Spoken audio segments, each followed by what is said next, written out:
नमस्कार शिक्षार्थियों, मैं डॉक्टर सुहासिनी आपका NIOS स्टूडियो में स्वागत करती हूँ।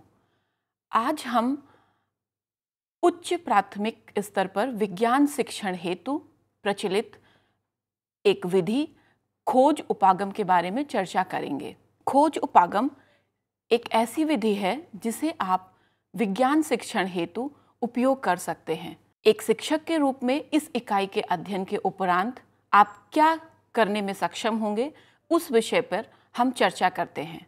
आप खोज उपागम के संप्रत्यय को समझ सकेंगे, विज्ञान शिक्षण हेतु खोज उपागम की आवश्यकता को समझ सकेंगे, खोज उपागम के विभिन्न चरणों को समझ सकेंगे, खोज उपागम के गुण एवं दोषों से परिचित होंगे। आप विज्ञान विषय के विभिन्न प्रकरणों के अध्यापन में खोज उपागम का प्रयोग करने में सक्षम हो सकेंगे। खोज उपागम के आधार पर पाठ्य योजना विकसित कर सकेंगे। शिक्षार्थियों, यदि हम विज्ञान शिक्षण की प्रमुख विधि खोज विधि के बारे में चर्चा करें तो खोज विधि एक ऐसी आविष्कार प्रधान विधि है जिसमें छात्र स्वयं प्रेरित होकर शिक्षक के निर्देशन में किसी वस्तु की खोज करने के लिए निरंतर तब तक प्रयासरत रहता है जब तक वह किसी अंतिम लक्ष्य की प्राप्ति न कर ले। यदि हम यह कहें कि यह एक निरंतर अभ्यास तथा प्रयास एवं त्रुटि के सिद्धांत के आधार पर किसी निष्कर्ष का अन्वेषण करने की एक विधि है, इसलिए इसे हम अन्वेषण विधि भी कह सकते हैं। यदि हम विज्ञान के शिक्षण हेतु एक शिक्षक के रूप में खोज उपागम का प्रयोग करते हैं तो निश्चित रूप से इसके पीछे विज्ञान शिक्षण के उद्देश्यों की पूर्ति का लक्ष्य होता है। खोज विद्यार्थियों के सीखने में सहायता करने के संबंध में एक महत्वपूर्ण कार्यनीति है। यह उपागम विज्ञान के प्रति सकारात्मक प्रवृत्तियों को प्रेरणा और प्रोत्साहन देने वाला भी है।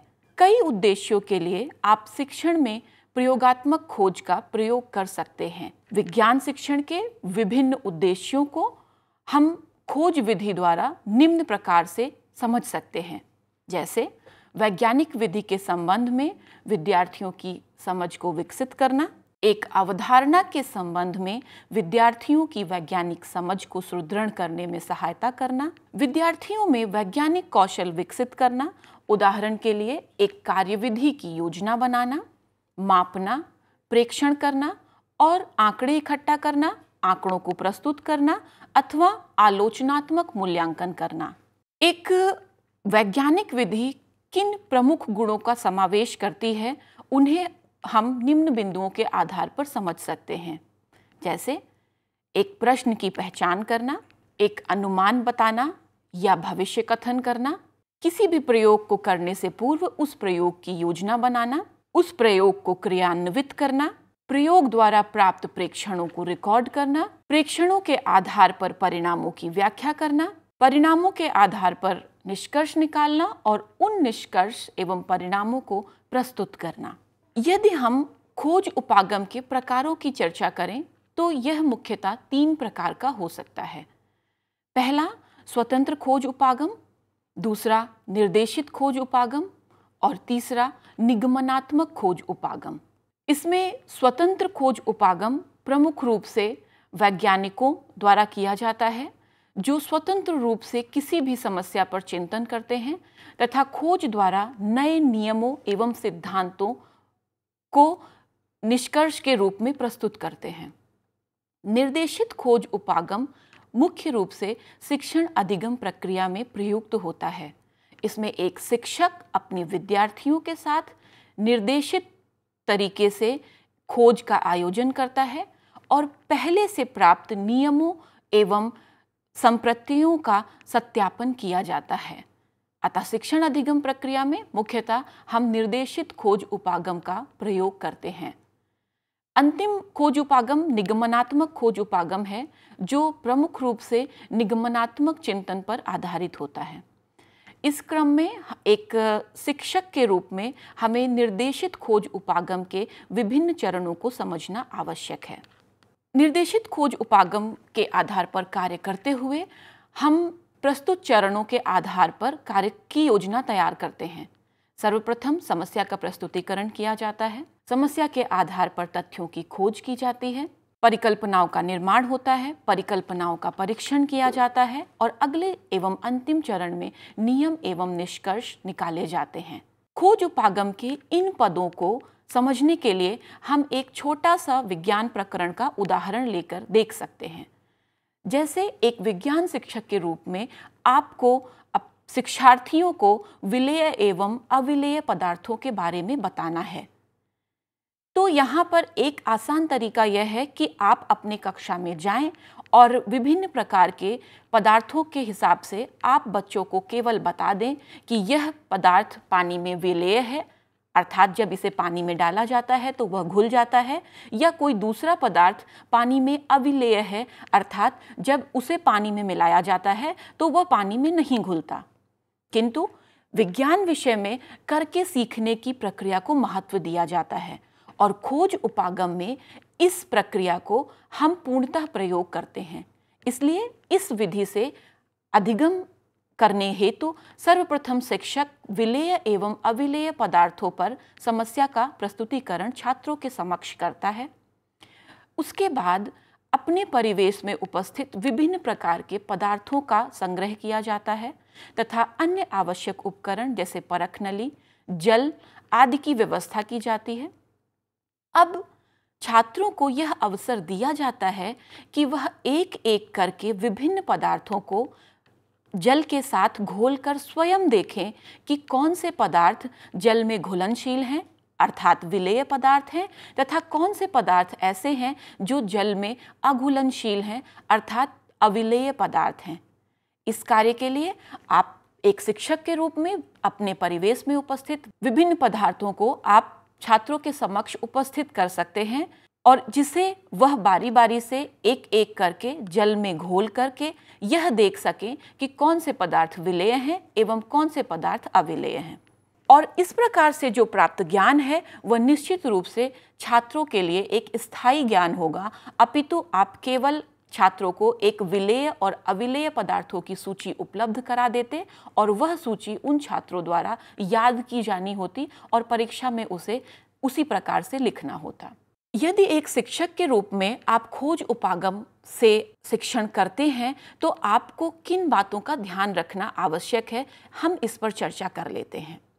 सर्वप्रथम यह देखना है कि खोज के क्या उद्देश्य हैं, इस खोज को करके आप क्या चाहते हैं कि छात्र सीखें, कौन से उपकरणों और सामग्रियों की आपको आवश्यकता पड़ेगी, कौन सी सुरक्षा आशंकाओं को ध्यान में रखने की आवश्यकता है, अतः आप कौन सी सावधानियों का पालन करेंगे। इस बिंदु पर अगर हम चर्चा करें तो हमने जो पहले उदाहरण लिया कि हम विलेय और अविलेय पदार्थों के विषय में छात्रों को खोज विधि द्वारा सिखाएंगे, तो हमें यह ध्यान रखना है कि हम परिवेश से ऐसे पदार्थों का चयन करें जो बच्चों के लिए किसी भी प्रकार से हानिकारक ना हो। जैसे हमें किसी भी प्रकार के तीक्ष्ण अम्लों आदि का चयन नहीं करना है। हम ऐसे पदार्थों का चयन करें जिनको घोलकर पानी में घोलने पर जब हम प्रयोग करें तो वह किसी भी प्रकार से छात्रों को हानि ना पहुंचाए।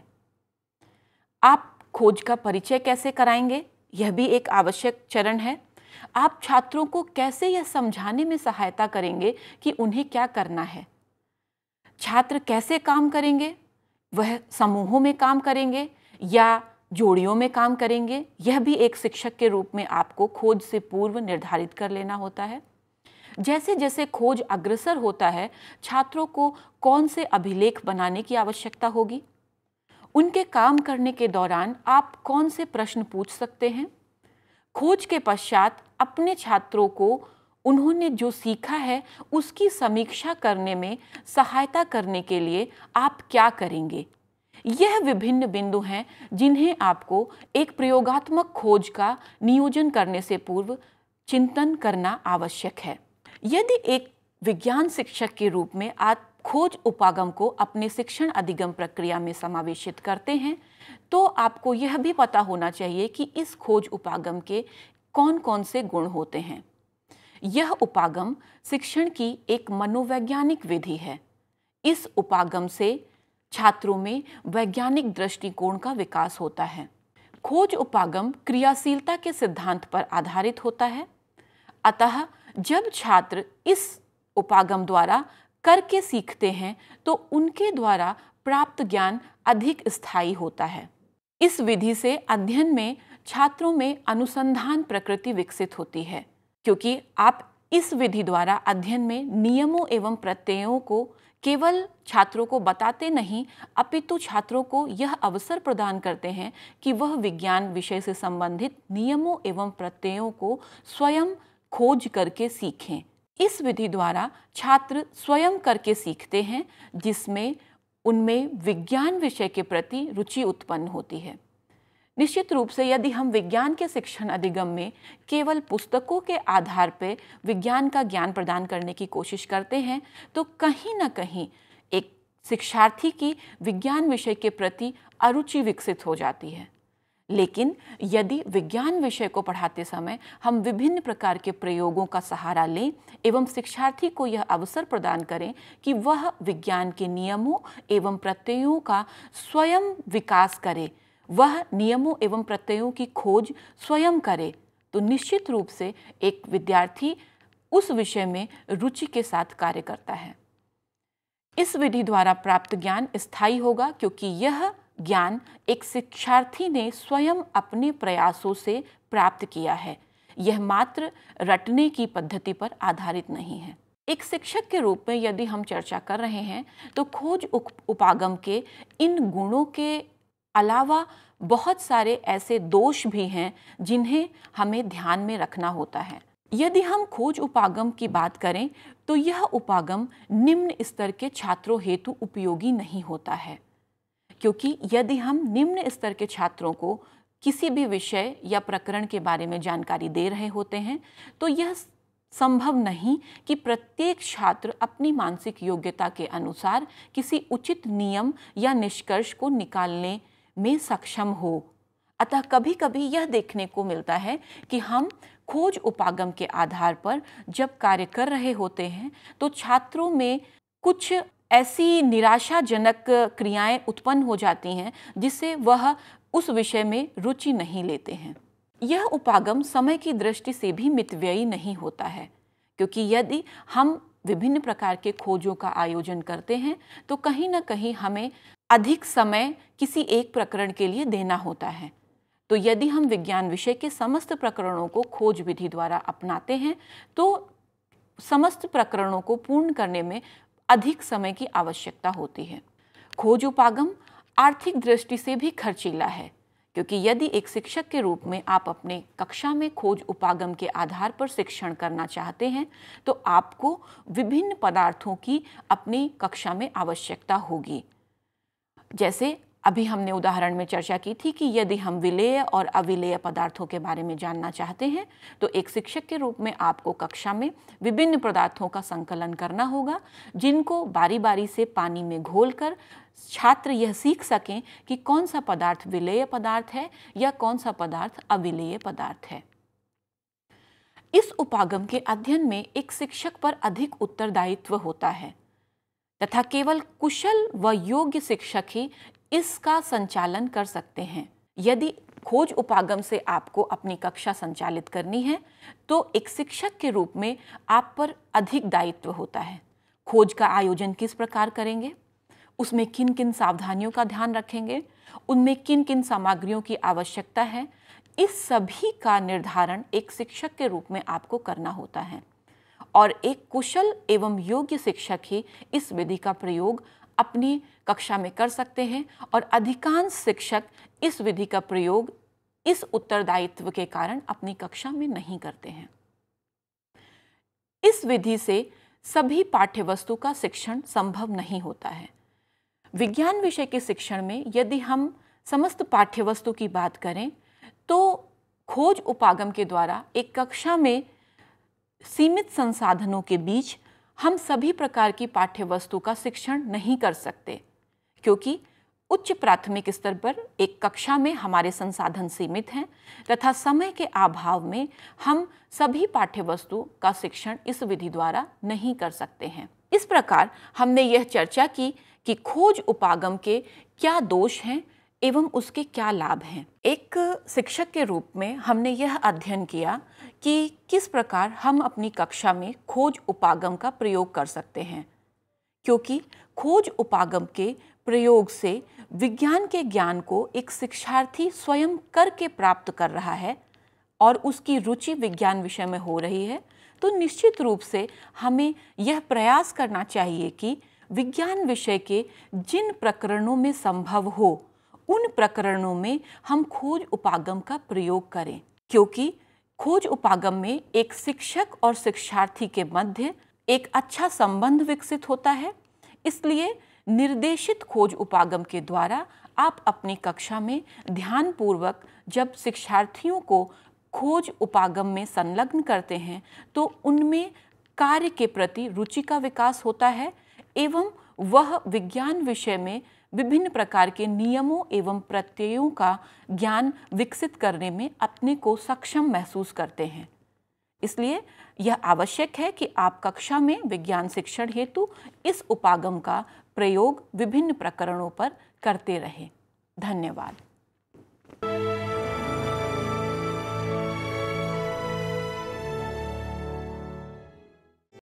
हिंदुस्तान के हर कोने में नौजवानों के पास प्रतिभा है, उन्हें अवसर चाहिए। NIOS देता रहा है युवाओं को अवसर आगे बढ़ने का। NIOS से पढ़ने वाले इन युवाओं ने किया है संस्थान को गौरवान्वित। दिव्यांगों ने बन के दिखाया है सबल और आत्मनिर्भर। NIOS के साथ आप भी जुड़िए NIOS के संग।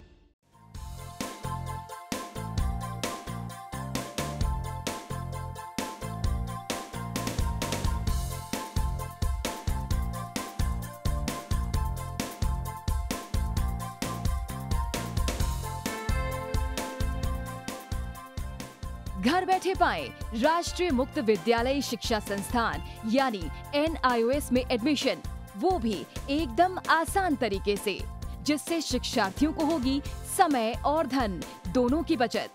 NIOS से शिक्षा कभी भी कहीं भी।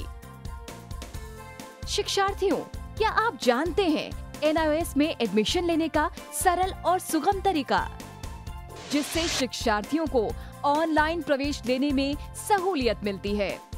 NIOS में प्रवेश की प्रक्रिया पूर्णतया ऑनलाइन है।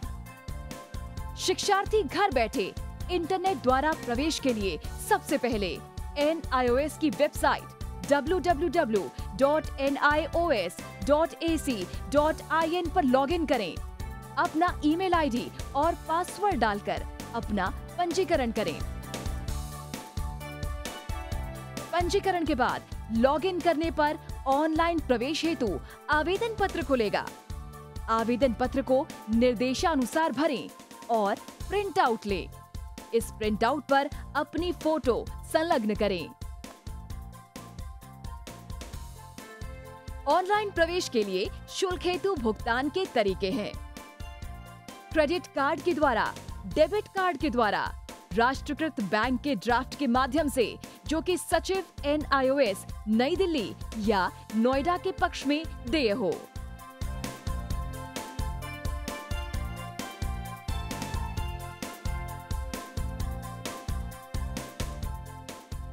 भरे हुए आवेदन पत्र के साथ साथ डिमांड ड्राफ्ट और संलग्न किए जाने वाले दस्तावेज हैं: जन्म रजिस्ट्रार के जिला कार्यालय से जारी जन्म प्रमाण पत्र की सत्यापित प्रति, जिसमें जन्म तिथि अंकित हो, पिछले विद्यालय से प्राप्त विद्यालय छोड़ने का प्रमाण पत्र, जिसमें आवेदक की जन्म तिथि लिखी हो। प्रवेश फॉर्म का प्रिंट आउट NIOS के संबद्ध क्षेत्रीय केंद्रों पर 10 दिनों में पहुंच जाना चाहिए, अन्यथा उचित दस्तावेज न लगे होने पर आवेदन फॉर्म रद्द किया जा सकता है। प्रवेश प्रक्रिया की पुष्टि होने के बाद शिक्षार्थियों को परिचय पत्र व अध्ययन सामग्री डाक द्वारा तुरंत पहुंचाई जाती है।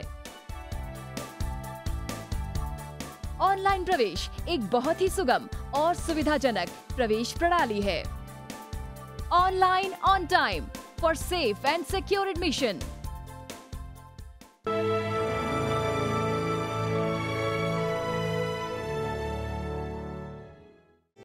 हिंदुस्तान के हर कोने में नौजवानों के पास प्रतिभा है, उन्हें अवसर चाहिए। NIOS देता रहा है युवाओं को अवसर आगे बढ़ने का। NIOS से पढ़ने वाले इन युवाओं ने किया है संस्थान को गौरवान्वित। दिव्यांगों ने बन के दिखाया है सबल और आत्मनिर्भर। NIOS के साथ आप भी जुड़िए NIOS के संग।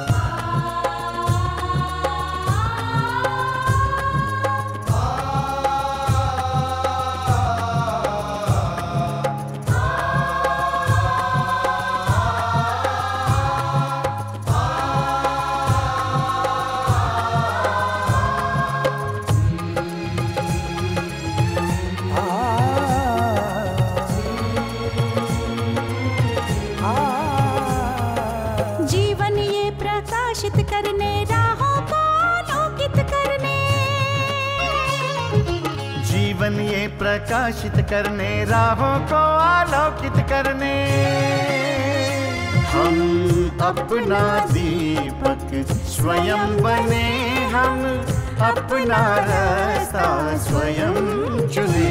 हम अपना दीपक स्वयं बने, हम अपना रास्ता स्वयं चुने। जीवन ये प्रकाशित करने, राहों को आलोकित करने।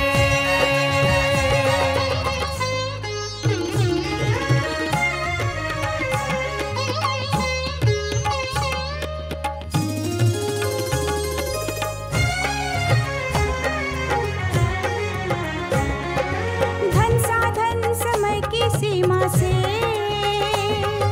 विद्यालय जो मुक्त हो, धन साधन समय की सीमा से विद्यालय जो मुक्त हो। कभी पढ़े हम कहीं पढ़े, वे विषय की लोच से युक्त हो। कभी पढ़े हम कहीं पढ़े, वे विषय की लोच से युक्त हो। मित्रों हम उठे और जागे, मंजिल आने की ध्वनि सुने। हम अपना दीपक स्वयं बने, हम अपना रास्ता स्वयं चुने। जीवन ये प्रकाशित करने, राहों को आलोकित करने।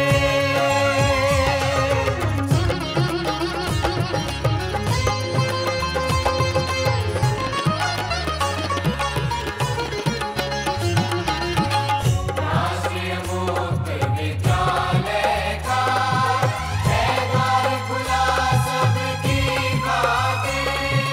शिक्षा परीक्षा का अवसर एक बार ही क्यों मिलता फिर। शिक्षा परीक्षा का अवसर एक बार ही क्यों मिलता फिर। दुनिया में इसके केंद्र बात, कोई मन चाहा केंद्र चुने। हम अपना दीपक स्वयं बने, हम अपना रास्ता स्वयं चुने। कोई मन चाहा केंद्र चुने।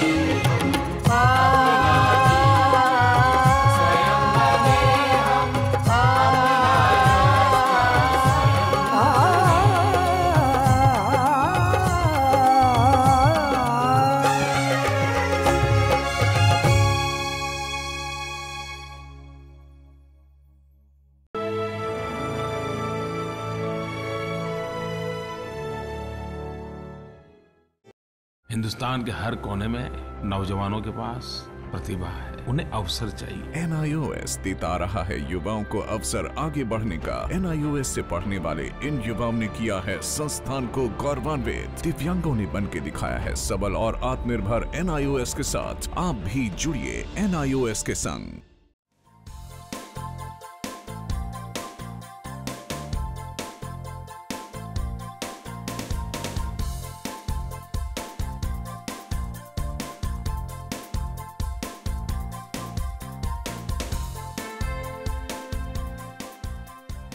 घर बैठे पाएं राष्ट्रीय मुक्त विद्यालय शिक्षा संस्थान यानी NIOS में एडमिशन, वो भी एकदम आसान तरीके से, जिससे शिक्षार्थियों को होगी समय और धन दोनों की बचत।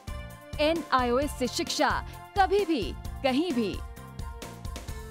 शिक्षार्थियों, क्या आप जानते हैं NIOS में एडमिशन लेने का सरल और सुगम तरीका, जिससे शिक्षार्थियों को ऑनलाइन प्रवेश लेने में सहूलियत मिलती है। NIOS में प्रवेश की प्रक्रिया पूर्णतया ऑनलाइन है।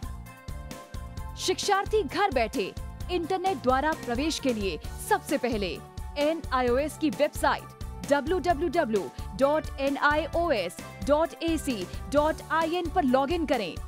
अपना ईमेल आईडी और पासवर्ड डालकर अपना पंजीकरण करें। पंजीकरण के बाद लॉगिन करने पर ऑनलाइन प्रवेश हेतु आवेदन पत्र खुलेगा। आवेदन पत्र को निर्देशानुसार भरें और प्रिंट आउट लें। इस प्रिंट आउट पर अपनी फोटो संलग्न करें। ऑनलाइन प्रवेश के लिए शुल्क हेतु भुगतान के तरीके हैं: क्रेडिट कार्ड के द्वारा, डेबिट कार्ड के द्वारा, राष्ट्रीयकृत बैंक के ड्राफ्ट के माध्यम से, जो कि सचिव NIOS नई दिल्ली या नोएडा के पक्ष में देय हो।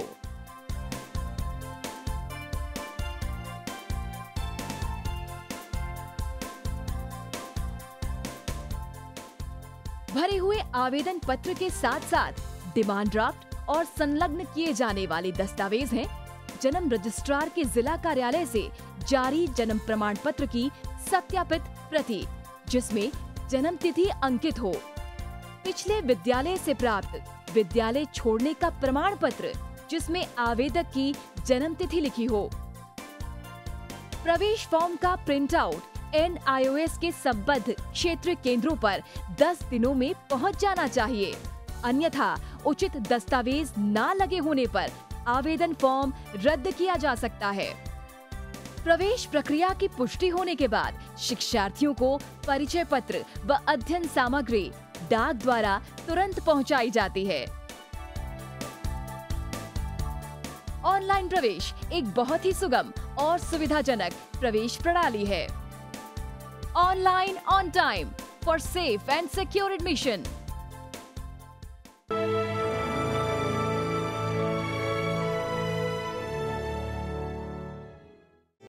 हिंदुस्तान के हर कोने में नौजवानों के पास प्रतिभा है, उन्हें अवसर चाहिए। NIOS देता रहा है युवाओं को अवसर आगे बढ़ने का। NIOS से पढ़ने वाले इन युवाओं ने किया है संस्थान को गौरवान्वित। दिव्यांगों ने बन के दिखाया है सबल और आत्मनिर्भर। NIOS के साथ आप भी जुड़िए NIOS के संग।